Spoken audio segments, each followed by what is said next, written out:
У тебя есть семья? Да, есть. Сколько человек в твоей семье? В моей семье 4 человека. Это мои родители, младшая сестра и я. У тебя есть брат или сестра? Да, у меня есть сестра. У тебя есть дети? Пока нет. У тебя есть семья? Да, есть. У меня есть мама, папа и сестра. Сколько человек в твоей семье? В моей семье 3 человека.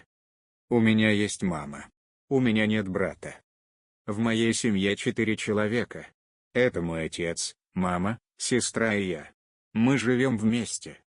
Моя семья большая. Мой отец – врач, мама – учительница. У меня есть сестра, она студентка. Мы живем в Алматы. У тебя есть семья? В моей семье 4 человека. Сенің отбасың бар ма? Иә, бар. Отбасыңда неше адам бар? Менің отбасымда 4 адам бар. Бұл менің ата-анам, сіңілім және мен. Сенің ағаң немесе әпкең бар ма? Иә, менің әпкем бар. Сенің балаң бар ма? Әзірге жоқ. Сенің отбасың бар ма? Иә, бар. Отбасыңда кімдер бар? Әкем, анам және әпкем бар. Менің ағам бар. Менің інім жоқ. Менің отбасымда 4 адам бар. Бұл менің әкем, анам, әпкем және мен. Біз бірге тұрамыз. Менің отбасым үлкен.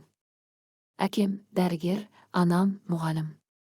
Менде әпкем бар, ол студент. Біз Алматыда тұрамыз. Сенің отбасың бар ма? Менің отбасымда 4 адам бар.